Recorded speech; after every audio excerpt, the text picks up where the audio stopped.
بصراحة كده في موضوع عايز اتكلم فيه، بس انا عارف انه هيزعل ناس كتير قوي مني. السوشيال ميديا في الفترة دي بقت مبهدلة كل الناس. تلاقي الواحدة من دول متجوزة وفاتحة طول النهار السوشيال ميديا وعمال تتفرج على واحد في الجيم عضلاته قد ايه والبادي بيلدينج ايه وشكله جميل قوي، والتاني اللي معاه عربية فراري، والتالت رجل الاعمال اللي طول النهار عمال يفتتح فروع مطاعم واكل ولبس وحاجات كتير، والرابع اللي بيسافر بره وكتير قوي. وتخيل بقى في اخر اليوم تبص تشوفك انت. فطبعا عندها حالة عدم رضا. هي عمالة تبص، كانت في الاول في دماغها ان جوزها ده احسن واحد في الدنيا، جميل وشكله مضمون ومعنى، وللاسف بتبص لحاجات كتير فعندها حالة رضا.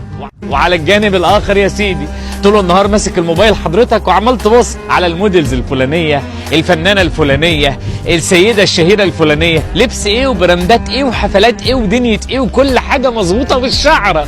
تروح البيت يا مؤمن تلاقي واحده قاعده في البيت انت عمال تسال نفسك هي عامله كده ازاي؟ ما انتش بالك بقى اللي هي شايله شيله تقيله، وعندك حاله عدم رضا. وكأن انت لو فكرت تتجوز عليها للمره الثانيه هتلاقي اجمل واحلى موديلز في الدنيا، انا اسف، بشكلك وبطريقتك وبحياتك هترضى بيه. للاسف بقينا بنبص للحاجات دي وهي مش حقيقيه، وبنبدا نبقى مش راضيين بالحاجات اللي موجوده في حياتنا. والله العظيم كل اللي بتتفرجوا عليه بنسبه 99% حاجات غير حقيقيه.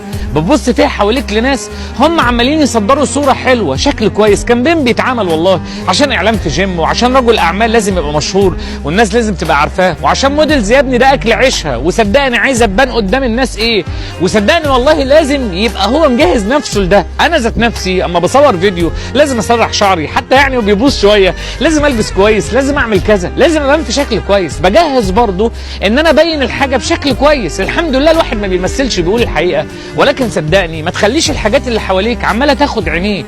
الفلوس مش بتيجي بالساهل، والنظافه اللي انت بتشوفها دي بتيجي مش موجوده طول النهار. كل الناس اللي انت بتشوفهم مشاهير دول عندهم مشاكل، وصدقني ممكن يبقى مكشر كده ويبدا يضحك ويمثل عشان يروح يعمل حاجه، وهو عمال يتكلم على الاكل في المطاعم وده اكل عيش ربنا يزيده. صدقني ممكن يبقى بياكل قطمه وبعد الفيديو ما بيكملش عشان هو محافظ على وزنه ويقول لك الله ويستطعم. ما عنديش مشكله، الحياه مش كده. عشان كده والله الناس زمان من غير موبايلات كانت مستريحه، كانوا راضيين، كانوا بيدوا فرصه للحاجات اللي موجوده في حياتهم يحبوها بجد. زي اوضتك كده اللي في بيتك القديم، الاوضه اللي كانت جدران مشخبطه واللي كنت بتتكون فيها انت واخواتك وتنام فيها، الذكريات وريحتها وقعدتها والانس اللي كان فيها احسن من الاوضه اللي انت قاعد فيها لوحدك دلوقتي في شقه طويله عريضه. بس صدقني الانس اللي كان موجود ما عادش موجود. مش بقول لك ابعد نفسك على السوشيال ميديا ولا بقول لك ما تتفرجيش، بس انا عايزك وانت بتبص تبص بعين العقل وتعرف ان ده مش حقيقه، والله العظيم ما حقيقه. وصدقني لو انت حابب تعمل تغيير اهتم بيك انت وشريك حياتك، لان من كتر ما احنا عمالين نبص بقينا كل شويه بننفصل، عمالين نتطلق وعمالين نعمل مشاكل وعمالين وبنيجي حتى على عيالنا. وما بنيجي نبص في الاخر هتسال نفسك حاجه بسيطه، انت عملت ايه وقدمت ايه عشان اللي قدامك يقدم لك؟ فتعالوا نقدم لبعض الحاجه الحلوه. زي ما انت بتبصي على فيديو وتشوفي واحد عامل لواحده احتفال وبيقول لها انا بحبك وبموت فيكي، وزي ما ستك بتشوف واحده بتتعلق على رقبه واحد تقول له بموت فيك ولابسه له ايه في البيت وانا اسف بقى بترقص له بتعمل له مراته. ما تيجي نعمل كده لبعض، ما تيجي نطبطب على بعض، ما تيجي نقدم لبعض المشاعر الحلوه ونزرع الزرعه الحلوه فاللي قدامنا يقدم لنا. ولو يا ستي مش عاجبك شكل جوزك اي فلوس تتوفر معاك هاتي له حاجه حلوه يلبسها يبقى شكله كويس. ولو انت مش عاجبك مراتك حاول بقدر الامكان تنزل تجيب لها ووفر لها من الادوات اللي بيها تبقى اجمل واحلى، وتهتم بصحتها وتهتم ببشرتها وتهتم بكل حاجه. نزرع الزرعه الحلوه عشان في الاخر نحصد المحصول. لكن انت عمال طول النهار ماسك الموبايل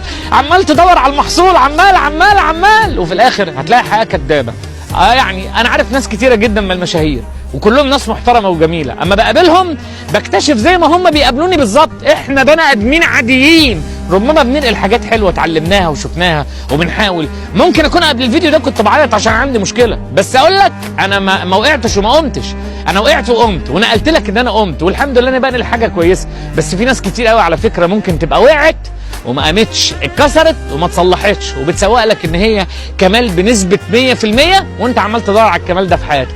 كل اللي انت بتشوفه على السوشيال ميديا ده مش حقيقه، الحقيقه الوحيده اللي انت بتشوفها في المرايه كل يوم ان انت ما اتغيرتش. العالم بيتغير حواليك وانت بتدور على لعبه الحظ، على اللايف اللي هيجيب لك فلوس، على البنت اللي هتعجب بيك وتقول لك انا معاك، على الواد اللي هيسفرك بره وهيبقى معاه اخلاق ومعاه عيله كويسه ومعاه مش عارف ايه، والحاجات دي والله العظيم مش باقيه. ربنا يغنيك انت واللي معاك يغنيكم بالحلال ويبعدكم عن الحرام ويجبر خاطركم ويبعد عنكم الشيطان ويوسع رزقكم ويديكم يا رب كل اللي بتحلموا بيه. بصوا للصوره الحقيقيه وبصوا في المرايه قبل ما تبصوا على الحاجات بره، وصدقوني احسن سعاده في الدنيا اما تبص في المرايه وتاخد فيها سيلفي ومراتك في حضنك او انت جوزك في حضنك وانتوا اكتشفتوا ان انتوا الاثنين شكلكم في المرايه بقى احلى، لان لاول مره سبتوا عبث العالم واهتمتوا بنفسكم. ربنا يخليكم لبعض جميعا.